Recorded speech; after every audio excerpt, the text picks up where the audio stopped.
speed to lead. Speed to lead. Without it, you've lost the customer. Yep. They've lost interest in you within 3 minutes of.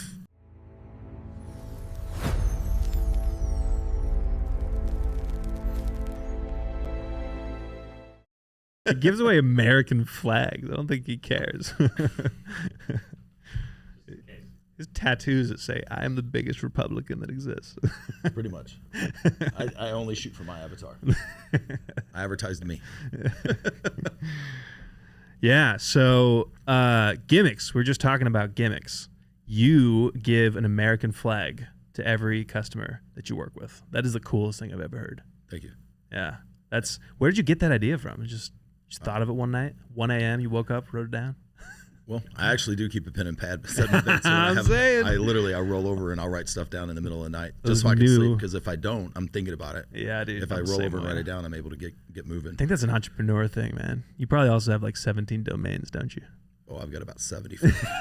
Every offer I have, I create a sexy domain specifically for that offer, and then I'll just keep renewing it because it doesn't cost anything, So I'll just keep it renewed just in case I want to go back to that offer later. If it works, why not? Exactly. And the other thing too, with having so many domains, like if you happen to hit one where maybe the offer doesn't land, but the phrase lands, you could make some serious money on domains. I think it was Zoom.com, because you remember Zoom calls. It was Zoom.us for the longest time.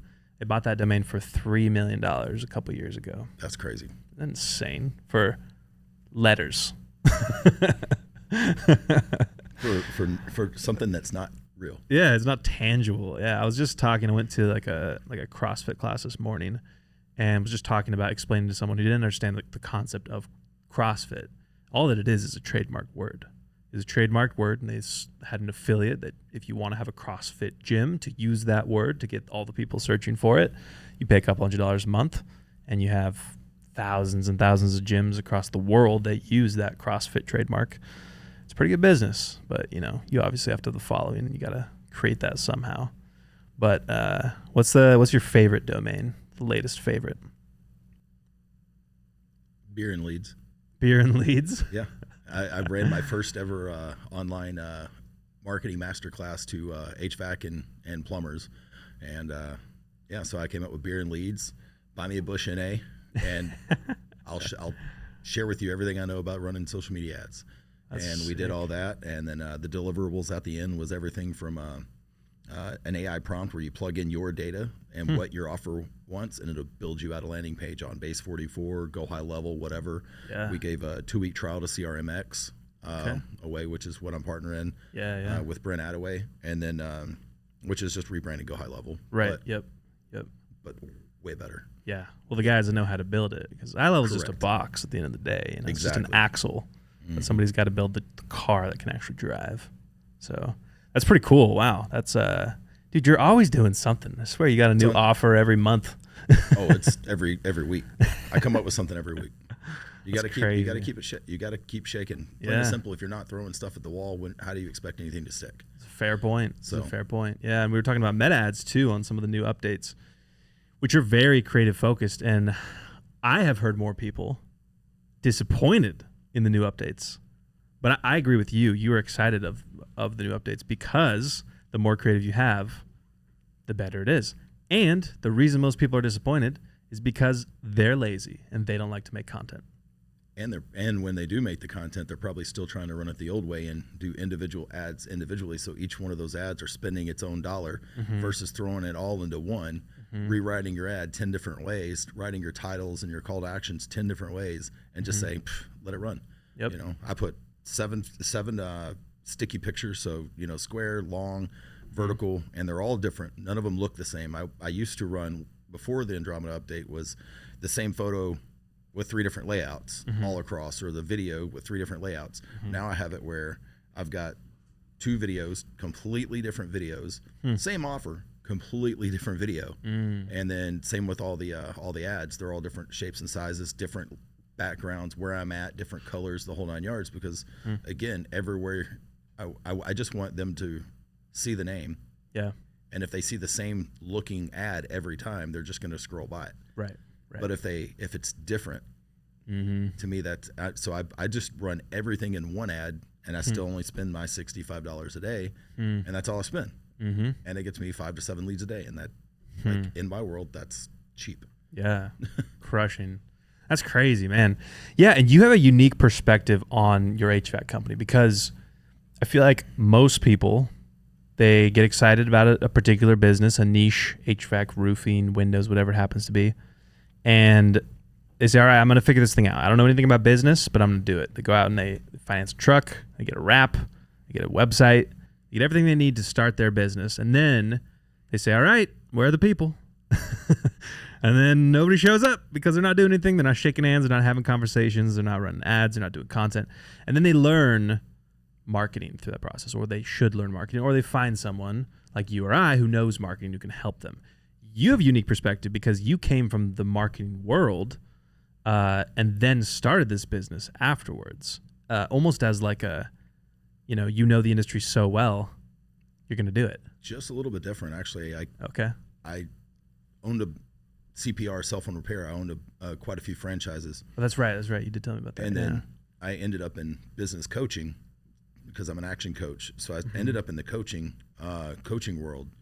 And then the marketing just kind of came as I opened this business up. And I just, the whole purpose of me opening up the business is like, I'm going to take a business I don't know jack shit about, but I know how to run a business. So if I'm going to take this plug and play, the ABOS system, Action Coach Business Operating System, I'm going to take this ABOS system and I'm going to implement it into a business that I'm just going to roll out of a box. Let's go see what happens. And then I, as I'm learning the marketing on top of that, and then to me, it was like, that's how you truly get traction as a business. I see. Okay, so it was more on the coaching side of things, which of course I'm sure encompasses some marketing aspects, but specifically on performance business coaching. Correct. Okay, I see. And then you wanted to take that system to create an HVAC company and prove to people the system works if you work the system. Well, 3 days ago, we celebrated our 1 year anniversary. Wow. So 1 year in, and I think we're like $1.47 million. Wow, let's go. And we've been doing that with just a single team out. Now we've got 5 trucks on the road. Let's go. We just rolled out, just got 2 new trucks this week. So, Heck and a van. So that's sick, dude. We're grooving. Man, that's crazy. And how much of that, coaching system have you implemented? Is it 100%? Yeah. 100%. We track every KPI. I can literally sit here and spew off my cost per click, to my cost per acquisition, all the way down to, what percentage I'm making on a mini split versus, a traditional HVAC system, a package or a split. Yeah. And I know all of our numbers just perfectly.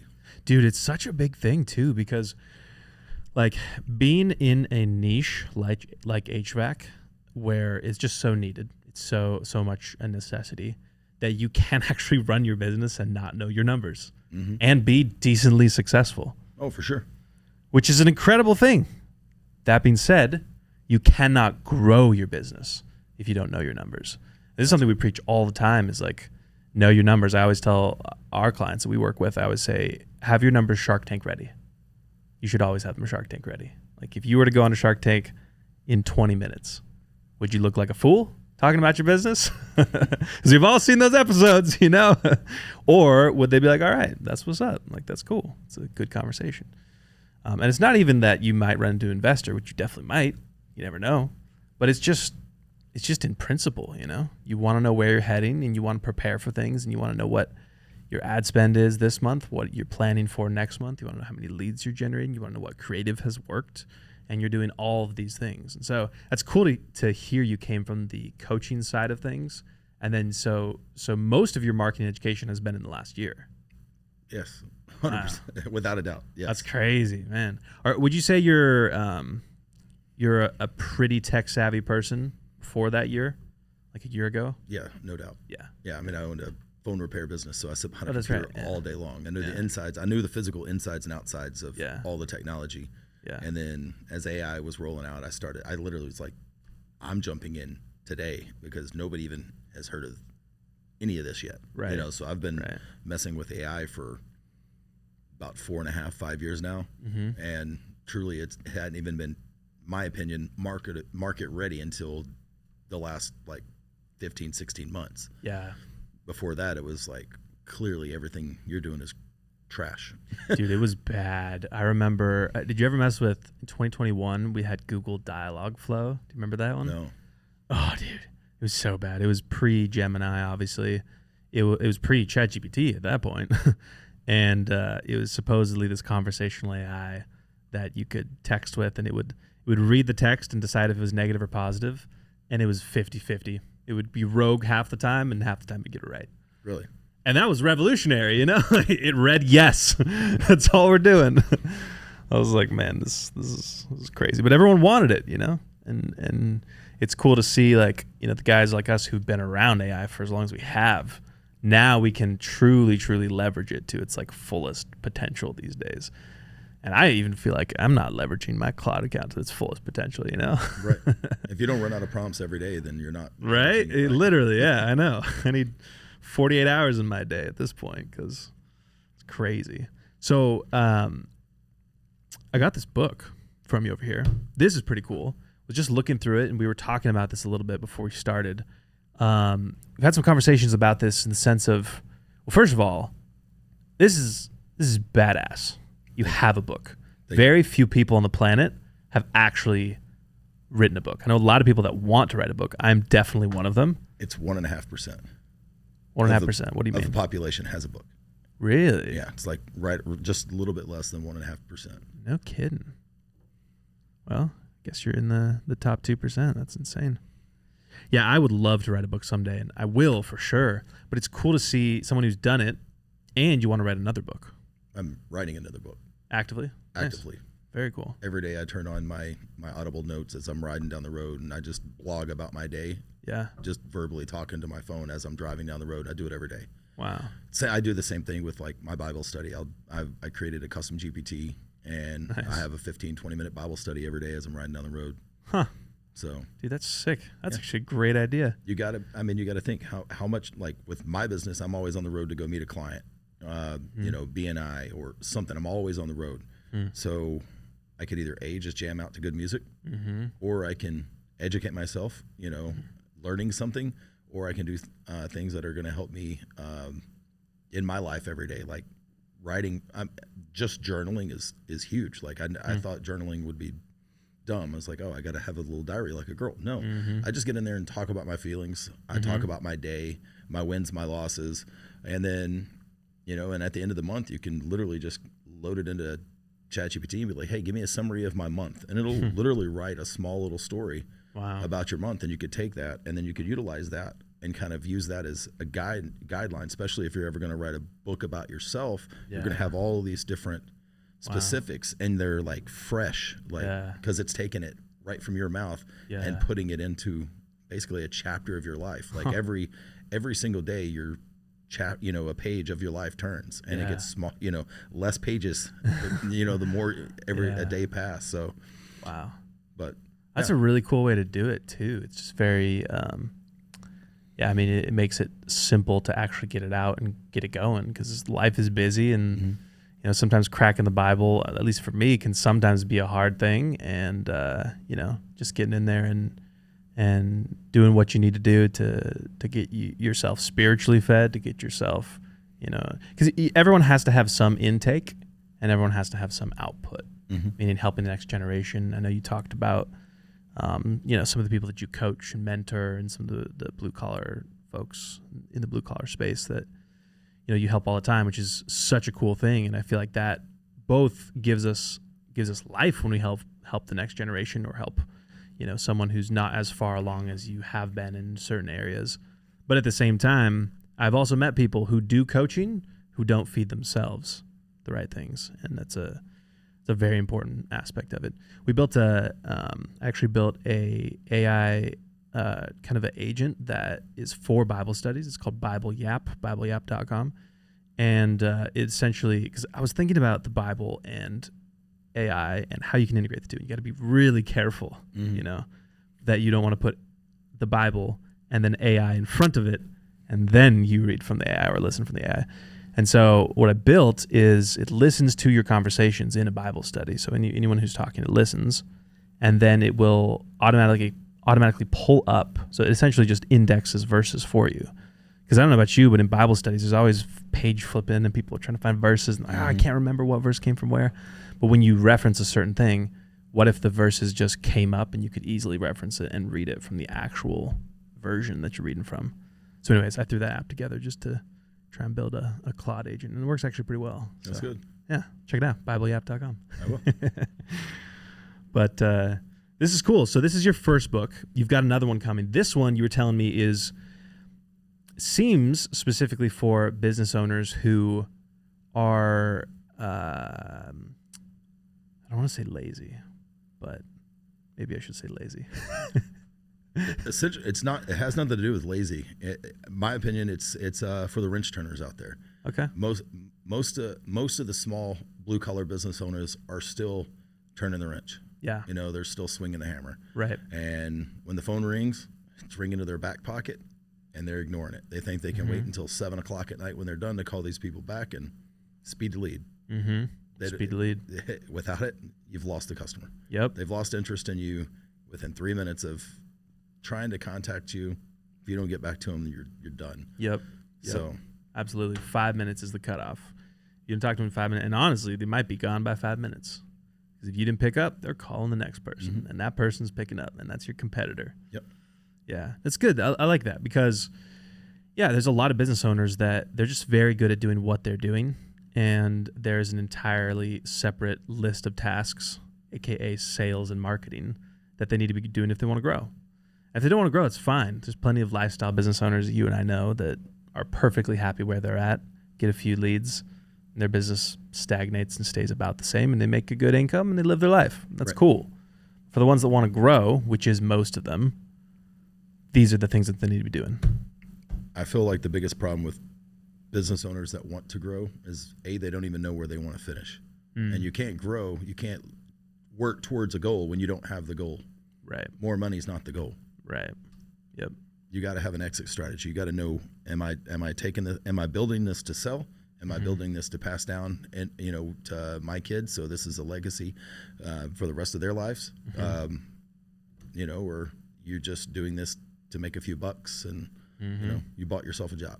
There's one of three things, and most people are still in I bought myself a job. I don't have to work for that jerk anymore. And that's where most business owners come from, is they're really, really, really good at what they do, and they get tired of the management. Yeah. And they think they can go do it better, and then they go do it better. They don't have systems. They don't have a plan. They don't have an exit strategy. They don't have true goals. They don't have smart goals, and they're lost. Yeah, exactly. Because no one ever taught them. Nobody. That's the other thing. They're good at turning the wrenches, like you said. They're very good at that. But they just don't know the extra steps you have to take. And there's no, you know where you don't learn this? University. Nope. They're going to teach you to pick up the phone. Nope. You learn that in sales, you probably don't even learn that in business management classes, to be honest. You just learn that from managing a business, what needs to be done, and from starting a business. So that's cool. So this is on the actionable items that business owners can take to actually conquer the follow-up. Correct. From auto text responders, for missed calls, to, now, this is last year. It's already outdated, but, just having, an AI answer your phone and then route it to the human, then they know what it's for, So. Yeah, very cool. Which is so needed. There's so many business owners that don't know the steps to take. They don't know. And to be honest, even the ones that aren't doing it, read the book. Because I don't know if you do this, I will read books of concepts I already know to do that I just don't do enough of. To literally mark it to myself and my inner thoughts to continue to do the thing I need to be doing. Right. Yeah. I don't know if I've never really heard that perspective said out loud, but I definitely do that. And so, for business owners who are looking to master that follow-up, this is definitely the book. Check it out. Conquer the Follow-Up. You can find it on, you got a website specifically for this one, or? ConquerTheFollowUp.com, or you can get it on Amazon. There it is. Let's we'll put that book right up there. You can check it out. Kevin Harper wrote it. He's got another one coming out What's the new one about? Have you released any teasers about it, or are we going to get the first look? I guess the first look. Let's honestly, go. it's just going to be an autobiography. It's going to be more, kind of like the entire story and journal of my life. This isn't the first time we did this. This is take two. Take two. That's some audio malfunctions, but man, I wish we had captured that story, because it was an incredible story, man, about your whole upbringing and the career you had, and wrestling on the mats with some of the names that people would recognize. Like it's a pretty incredible story. You got to where you're at and doing what you're doing now, and also in the way that you do it. That it does not take long to hear how you give back. That's what it is. You start talking to Kevin, you're gonna hear how he gives back. I appreciate that. Yeah. So cool. So this will be an autobiography. Yeah. Nice. Yep. It's gonna be it's gonna be about me. The first book. Then my wife is actually gonna come in with her book. So we're both gonna we're doing this simultaneously. She's I'm gonna have mine. She's gonna have hers, and then we're gonna have ours. Wow. Because marriage is ups and downs and struggles, and we're bringing into where we met, and then she's going to build hers to where we met, and then we're going to talk about all of our ups and our downs and all arounds, and how somehow we're on an exact parallel with exactly what we do, with her being a doctor now of psychology, and me being a business coach, literally teaching psychology to a business owner. She does it one direction, I do it the other, but we're doing the exact same things every single day with my clients and her clients alike. So wow, that's crazy. Huh. I never really saw that perspective before. It makes sense. I mean, doing the one-to-many side of things, it sounds like she probably does more of the one-to-one side of things. And so that book together, that's really fascinating. Is it going to be all about business psychology, I would guess? Or just human psychology? Or? Well, the book together is just going to be the autobiography. Yeah. It's my life, her life, and then our life. Yeah. Because we're writing a whole new story of our life right now. Our daughter just moved out, 2 months ago. Oh, yeah? So we're fresh, brand new empty nesters. Yeah, let's go. It's almost like we're going on our first dates again. Everything's new. We're getting to learn each other new. Yeah. Our actions isn't always about how we work with her. Now it's our actions are, what do we do for each other now? It's all about us. There's nobody else involved. It's just us. Yeah. So, life changes. Cool. Again, different chapter. Yeah, that's crazy. Was the book idea your idea or hers? It was. It was mine. I can see that. Yeah. You're always doing something. She's very hesitant to write her side of the book, but she's already got like 7 chapters. Already crushing it. Well, it sounds like she's a student for sure. She knows how to study, read some things, and write some things. She went through all that schooling. So yeah, she's one of the smart ones for sure. Yeah, that's crazy, man. That's pretty cool. Well, I want to talk a little bit about some of the things you do on, I guess, the marketing side of things and some of the coaching side of things too. You're in the HVAC business. It is my favorite niche. HVAC and roofing are my 2 favorite, because everyone in Arizona will need an HVAC unit. They will need heating. They will need cooling, just like everyone needs a roof. And there's plenty of businesses anyone could start that are optional. HVAC is not one of those things. So what, I guess, attracted you to HVAC from the start? Was it that same thing? Whenever I was getting out and exiting the cell phone repair business, computer repair it's cheaper to throw away and buy new now than it is to pay for repairs, at least on a lot of that stuff. So I wanted to get in a business that the computer wasn't going to take away, that you're not going to just rip off your package unit off the top of your house and toss it in, so it was like, where I'm at, it's Arizona, it's hot as hell. We need AC. So I wanted to go into a business that absolutely would never go away. And I look at how many people are in the Valley. If every AC company did 3 new installs a month or 3 new installs a day for the next 5 years, we still wouldn't hit every home in the Valley, especially at the rate that it's growing. There's so much, there's no competition. I don't look at other business owners that are in the same scope of work as us as competition, because there's so many fish in the sea out here in this area. And I'm just like, no matter what, I can't lose. This is an absolute swing for the fences, and you're going to hit a home run every time. Yeah. 100%. At least that was my thought. That's where I was. That's why I chose HVAC. I was like, there's no way I can't win.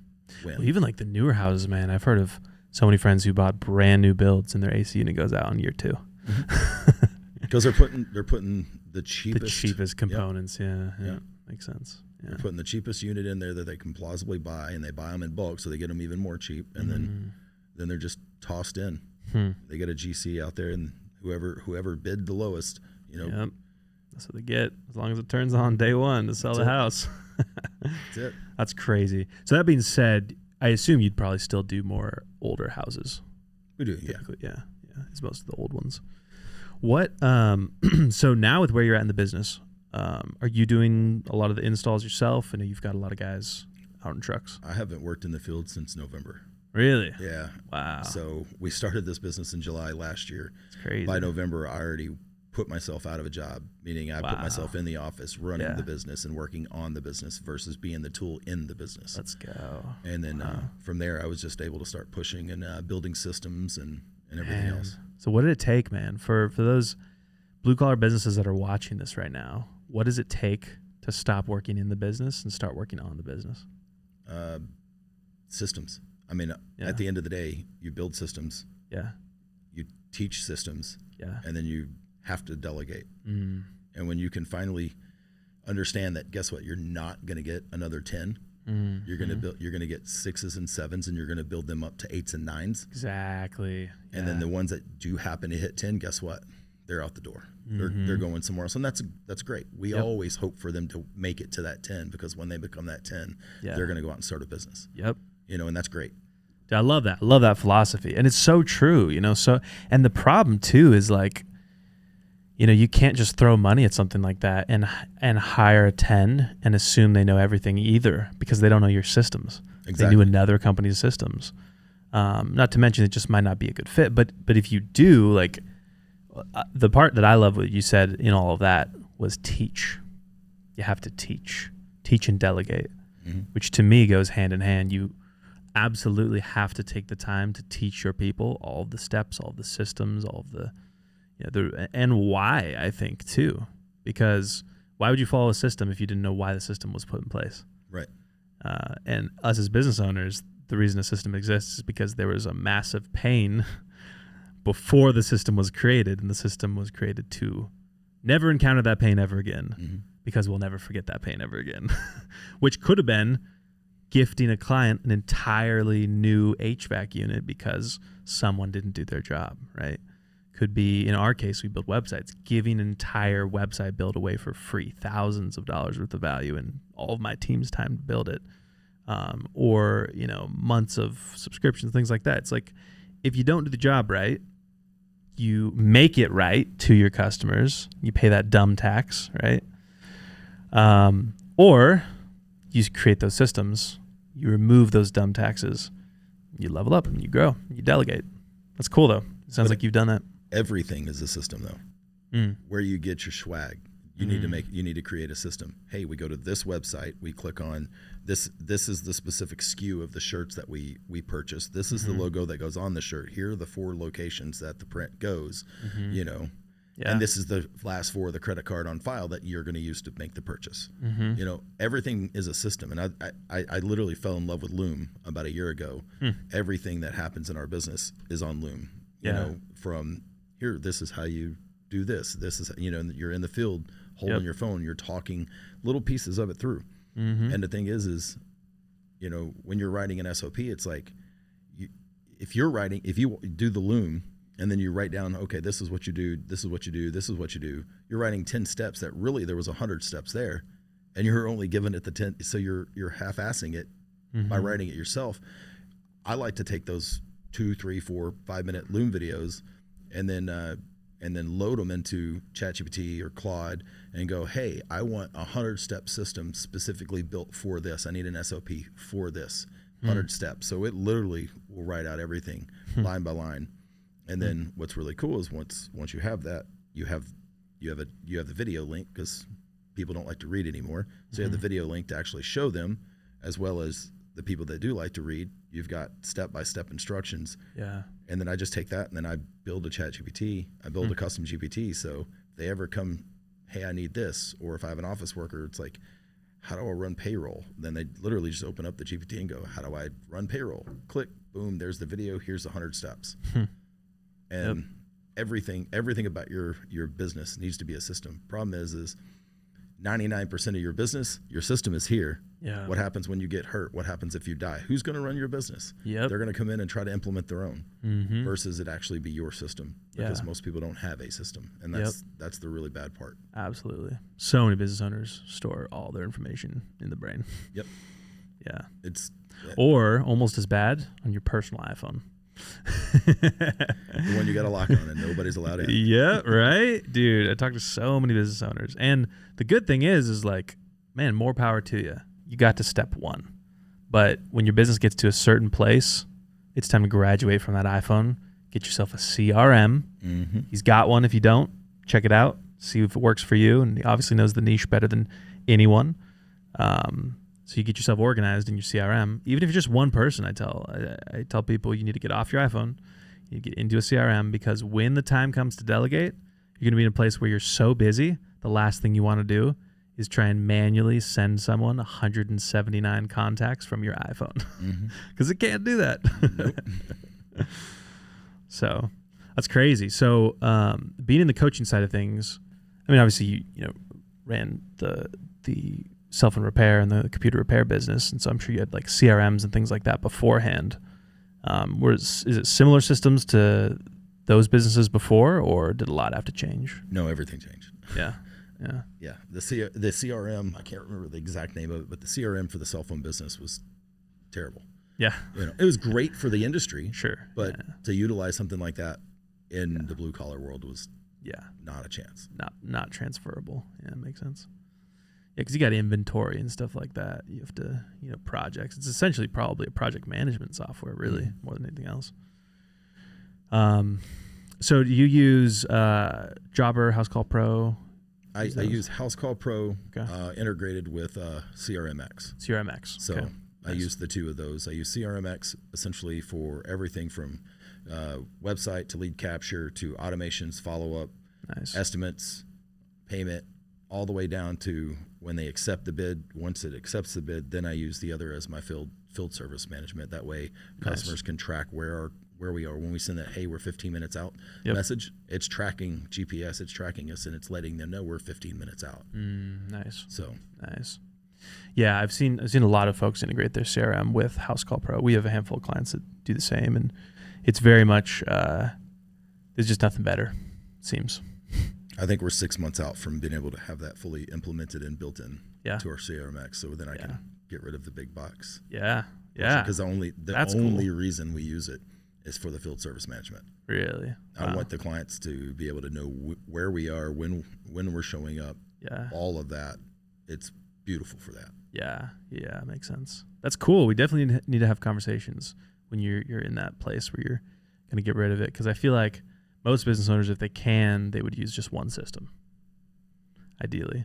And a lot of times the CRM ends up being like more of a marketing automation tool, which marketing is your top of funnel. You have to have that. You have to have your marketing, you have to have your fulfillment. And, if they can both live in the same place, I think a lot of business owners would prefer that. Yeah, it's really simple. We've set it up where if a lead comes through Thumbtack or Angie's or Yelp or wherever it comes from, it tags it, it pulls it, and then it brings it right into the CRM, and it immediately starts the automation. And then as the automations are running, still tons of human element involved. We call 25 to 50 customers every single day. Yeah, that's come in the system, not ever replied to automation. They haven't answered the phone, but problem is I'm going to call them anyway. I mean, it's not a problem, but the problem would be if I didn't call them. Every now and then you hit one. Yep. You don't know. Yep. You do not know. Could have been a lead from last month that you've called 15 times. Could be second call. I always tell people, the business owners that don't understand this concept, they're like, I've called so many times. I look at their conversations and you've called twice. Maybe. This person you haven't even called. It's a very common conversation that comes up. I always tell our clients, look, imagine they've got 7 kids, they're moving and closing on a house this week. They're not going to pick up your call. Exactly. But you could imagine when that wave is over, they might pick up your call. So just be patient, be professionally persistent, and 12 touches. hit the dials. 12 Minimum. touches? You got to, before you abandon a client, you should at least have 12 touches. Yeah. Which my first 24 hours is 6 touches. Yep. And then after that first 24 hours, then it goes to, longer term my nurture. 12. Yeah. Well, a 12 touch automation over 12 days. Nice. And then if they don't go there, then I go into long-term Yeah. nurture, basically just education and nurturing, let them know what services we offer, and just a lot of insights to, hey, do this, do that. What are some things over the last year that you would have done differently, and Nothing. you will do? Nothing. No.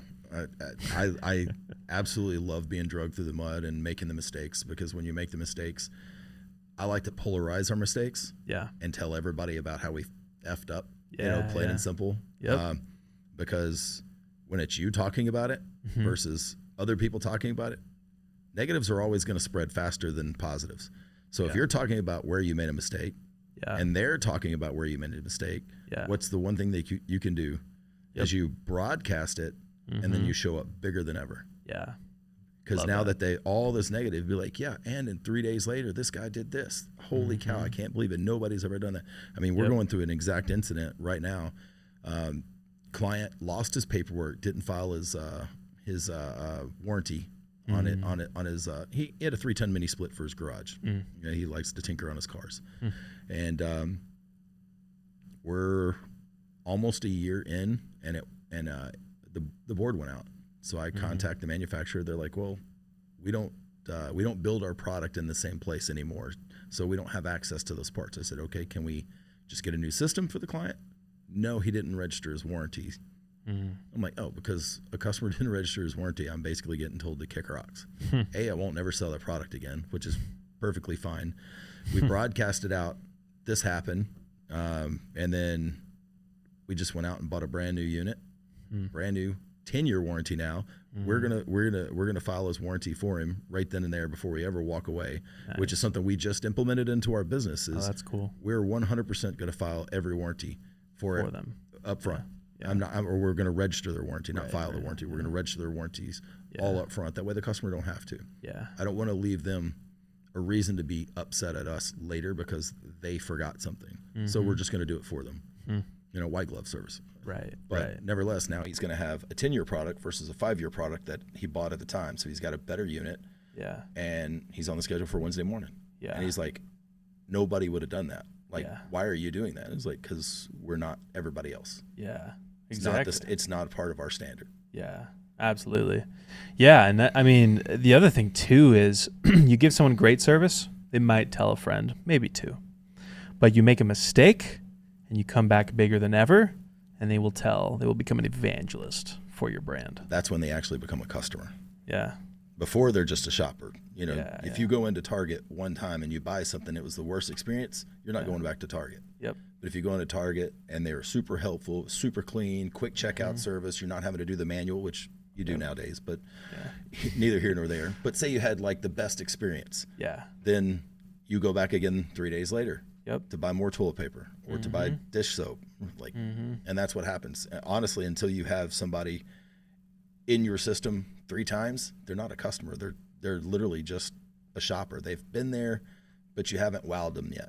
Yeah. No matter how great of service you offered them the one time, until they're back for that third touch, they're not a customer. Yeah. And in the blue collar world, so many people think that they just get them once and they're done. Yeah. Well, that's one service.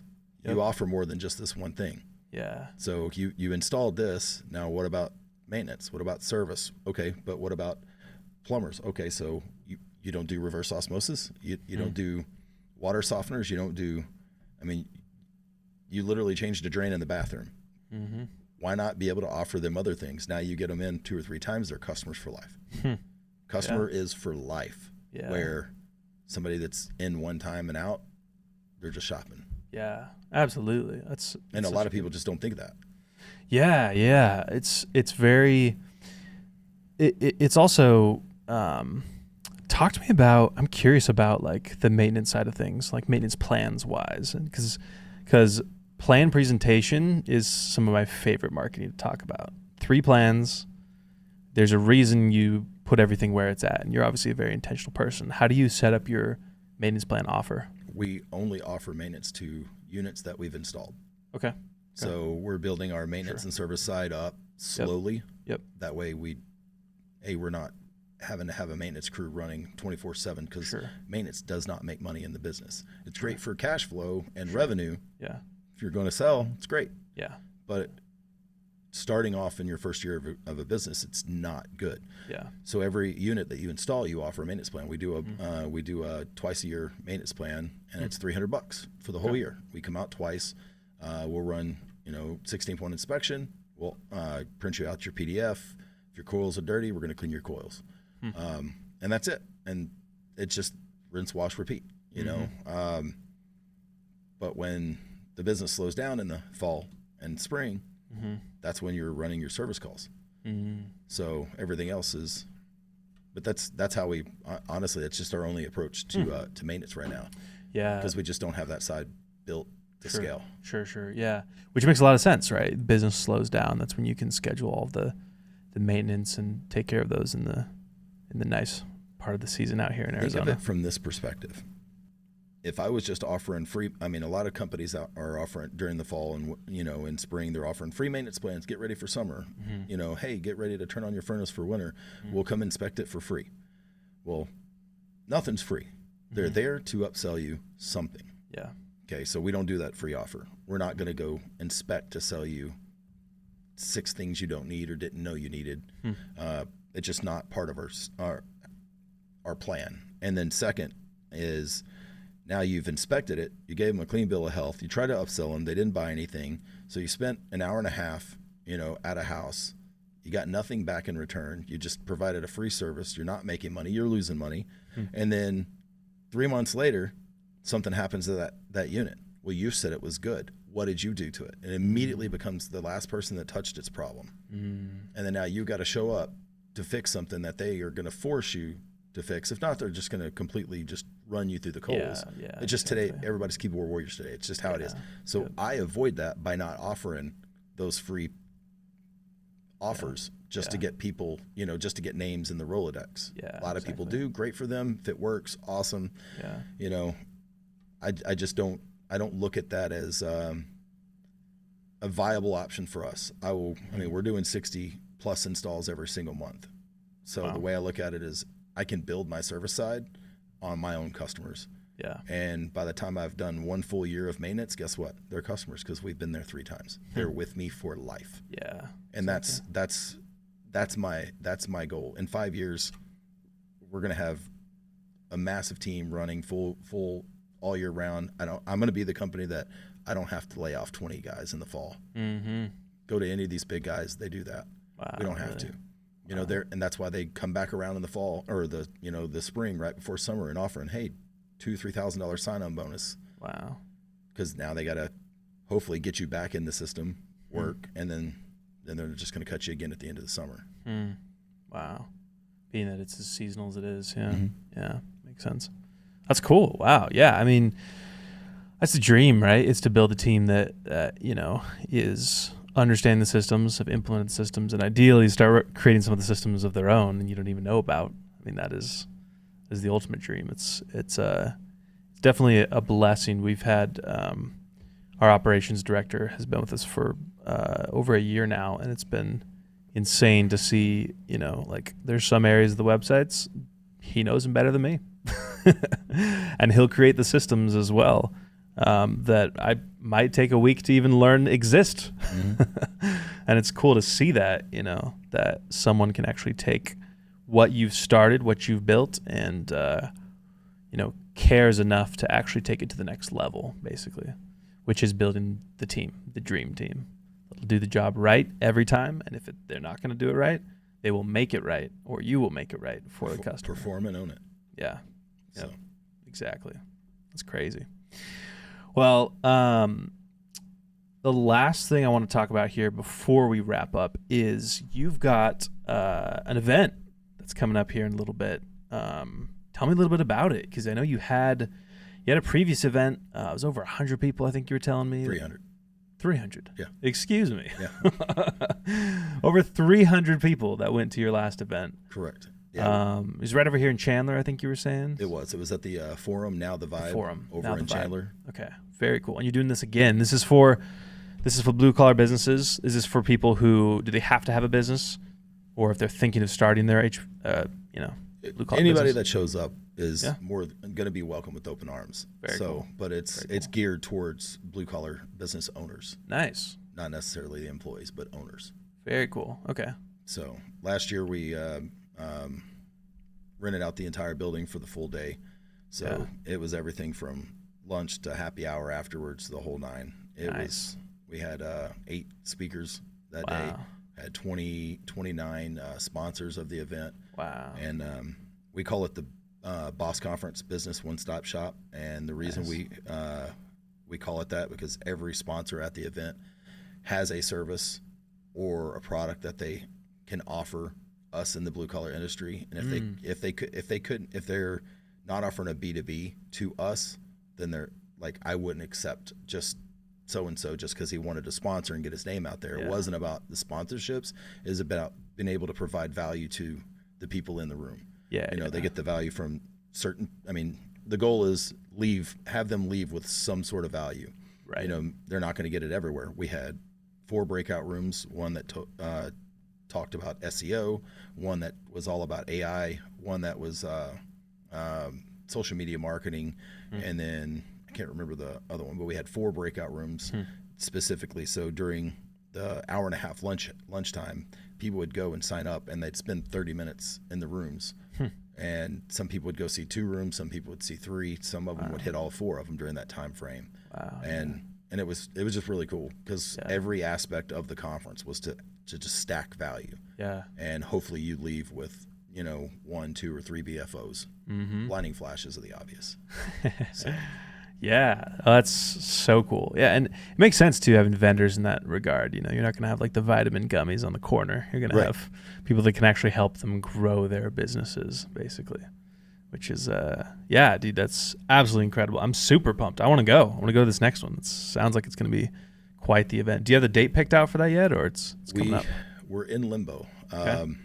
Honestly, I personally see live conferences kind of taking more of a dive and crash. I've been to quite a few lately. Really? And trying to see a room full is, you're not seeing full rooms. Yeah. You're seeing 3/4 full. Yeah. And then when you're there, everybody's dozing off and everything else. So I feel like conferences might be overhyped. So we might end up doing it as an online thing instead of in person, and then not have to spend $80,000 to put it on. Right. Because in all fairness, if you don't put 300 butts in seats, you're not going to recoup your funds. You're going to go upside down. Yeah, absolutely. So I feel like I can do much more by doing something online and doing one-to-many that way. And then they can join when they can and out when they're not, and then they get a recording at the end. So that's sick. Yeah. So we've got contracts, at the Orange Tree. We also got the Marriott downtown. We got 2 contracts on the table. Yeah. We're deciding which route we're going to go, but then we also have the audio, the audio production team that's there, then the film team that's coming in, and then you're starting to add all the stuff up, and you're just like, we need 36 sponsors, and we need X at this level, X at this level, X at this level, and then you got to pay speakers, and so we're not 100% sure exactly if we're going to do it online or if we're going to do it in person. Yeah, very cool. So, well, either way, it's incredible that you're doing it. I also feel like of all the conferences that would exist, the blue collar business space would be probably one of the ones that people will actually show up for. I've just very much found, I don't know, everyone wants to kind of seclude to their own part of the world and just be an online presence to some degree, which has its benefits for sure, and I think has its place. We've all learned after COVID for the sake of posting content and being intentional and posting real content with your face on it. That some people are afraid of doing, but you're not, obviously. But of all the industries, blue collar space, those boys like to shake hands, chat it up with the next dude down the street. It's actually probably one of the spaces I've found that, I don't know if this is entirely your experience, but they're not really afraid of competition. It's like you're going to do good work, and there's competitors, yeah, but there's plenty of meat left on the bone, kind of a thing. There's too many people here to throw shade at somebody that's doing what you're doing. It's almost like you're on the same team in some regards. I send a lot of work to West Valley to one company and East Valley to a completely different company. Yeah. Wow. You know, I send a lot of work to them because right now it's just not in our scope. We're like, wow, that's not profitable for us right now. I will send that to them. Yeah. And we do that all the time. Wow, that's crazy. You ever got to Florence area? Yeah. Yeah. Yeah. Service that Actually, area? we got a team out there in Black Canyon. Nice. Right now. Nice. Installing a 3-ton mini split for a pole barn. Nice. There you go. Yeah. Yeah, out there in the country a little bit, you'd probably get some more of those mini split jobs. That's pretty cool. Believe it or not, everybody's getting mini splits nowadays. Yeah. Everybody. Man, how many of your jobs are mini splits compared to unit repairs? Well, this is going to be our first full summer. Yeah. You know, so with that being said, right now I'd probably say a 70-30 split. So 70% mini splits, 30% unitary, and but yeah, I mean we're coined the mini split kings. I mean we do a lot of mini splits. Yeah. And they're way more profitable. Yeah. And I can do 4 a day. Wow. One team could do 4 a day. Wow. So that is pretty cool. Yeah, I mean, people want the extra space, people want the garages, and you're the one to do it. So I guess for anyone who's watching, you should check out the TV show. What's it called? Pimp My Garage, Pimp My Garage, Arizona's coolest garage giveaway. Let's go. If you want to get a garage entire makeover with, you put TVs in, you what do you insulate the space? You're getting insulation in the attic. You're getting new paint on the walls. You're getting epoxy floors.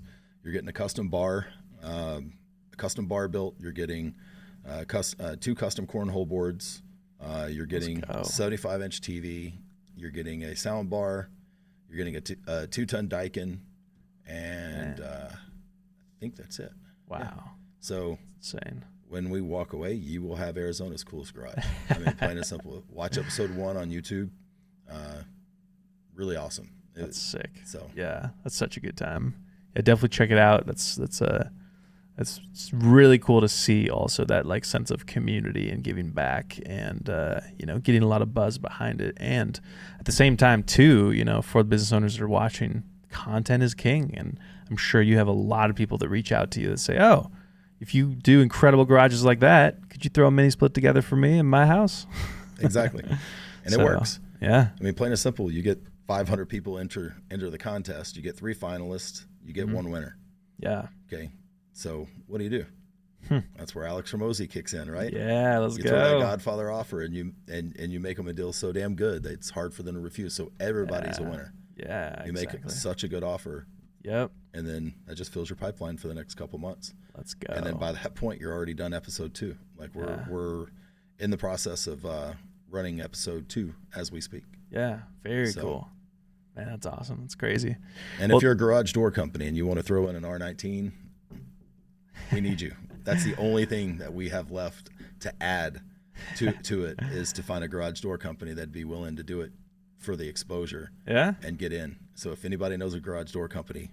Yeah, we had a podcast with the garage door boy that hopped on here, Josh Henderson. We'll hit him up, see if he wants to do it. I think he's in Queen Creek area. Yeah, is that right now? Yeah.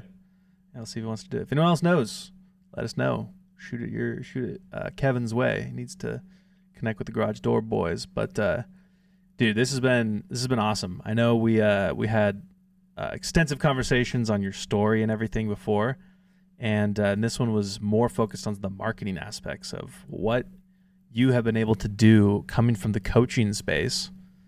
Because I didn't know it was your marketing knowledge is really just in the last year for the most part. I mean, I've had a marketing coach for 3.5 years. Okay, but sure. I never implemented anything. Sure. In all fairness, I didn't implement anything. Yeah. It's in the cell phone repair business. Yeah, it's a dying breed, man. I was just didn't know what I was going to do. Yeah. Yeah. So. And so now you absolutely have, and it has been working very well. You're about to have your biggest month ever this month. 60 installs a month. So if anyone's out there running an HVAC company and they're not doing 60 installs a month, it's a man you got to talk to. He knows a couple things, or just listen to this podcast. You got so much going on. You've got blue collar events coming up. You got another book coming out. You got a book that exists. You still do coaching, right? You still do the coaching side of things. Yeah, we got 13 clients right now. And Incredible. We got a online coaching called Toolbox Millionaire. So, Nice. Yeah. Very cool. That's awesome. Well, we'll put Kevin's links to his socials here in the description. You can DM him if you want to get any info on all the things that we talked about. But this was a blast, Kevin. Appreciate you coming back. This was a good time, and I'm excited. I'm almost, the fact that you are writing an autobiography, I think is going to be really unique for everyone to hear. All the things that you've done, because you've lived a life and a half at this point, and you're just getting started. 5 different lives, and now I just started a chapter of a whole new life. Right now, like I said, being married with no kids, completely different. Because before we always had kids. Yeah. So now it's empty nesters. Dude, it's amazing. Yeah. It's absolutely amazing. Finally kicked them out, huh? She went out and got it on her own. Yeah, there we go. She's got a great mom and great dad to nice. kind of carved a path for her, and she's out doing her thing. Yeah, as they should. And those are the best ones. A lot of kids these days, they definitely don't. They like to kind of stay at home as long as they possibly can. But man, you've done something right if they're the ones who are trying to fly the nest. She That's the way it should be. She'll be 20 on Friday. Yeah. She'll be 20 on Friday. She bought her own Tesla. She pays her own insurance, not on Dad's insurance either. She got her own. When she moved out of the house, she got her own insurance. There you go. She pays her own rent. Nice. She works her Monday through Friday job, but then she's also a licensed esthetician, so she's trying to build up her clients so she can eventually walk away from the full-time job and be an entrepreneur like mom and dad. Very cool. So that's what's up. Trust me, she's not meant to be a worker bee for somebody else. Yeah. She's a boss. You know the type. Yep, you know she's the type. a boss. That's what's up. Well, Kevin, appreciate you coming on. This was a blast. Thank you for the book. Absolutely. This is awesome, and you've always got so many projects and things going on. I'm excited to hear about the Boss Conference, what you do with it, and definitely want to learn more. There's so many things you got going on, and I'm sure. I was about to say a year from now we'd be hearing of all the things you built, but it'll probably be about a month from now. You're going to be continuing building all the projects you got going on. We're going to be running our Beer and Leads every single Wednesday at 3:00 online. You can go to beerandleads.com to sign up for that. It's free, free to attend. You're going to get a lot of deliverables. We're even going to give you a 14-day trial to CRMX. So very you actually nice. get to get in there and play with it and see if it's something you want to keep or you don't. Like I said, we have a prompt. You fill in a couple things about your business. It's going to make your Hermosi offer landing page for you. So all you do is just cut and paste, and it's built for you. It's done. So love it. So now there's no excuse that somebody within 14 days cannot start from no ad creative, because we literally have built out a 30-day content calendar. All this just to give, so somebody will start. At the end of the day, you're going to have those who want to do it, they'll never implement it. And that's where they need you, and that's where they need other marketing companies to come in and be able to handle that for. But they need to taste it. They need to know what it's about. Yeah. Understand it's not it more than likely not for them to go do themselves. Yeah. And just being completely honest, back to the delegation. Yeah. Hire somebody. If you don't know what you're doing, hire somebody. Yeah. There's two kinds of people. There's the DIYers that they're going to figure it out eventually, even if it takes them to do a worse job for the learning period of time. And then there's the kind of people that don't want to learn, never will learn, never going to try to learn. And, both have a time and place to hire someone who is a professional, and that's all that they do. Just like you wouldn't want, someone who's never replaced a condenser on an HVAC unit and it's not licensed or anything like that. Probably not wise. Exactly. Probably best to have the pros come in and get it done. So I love it, man. Appreciate you coming on the podcast. And that is a wrap.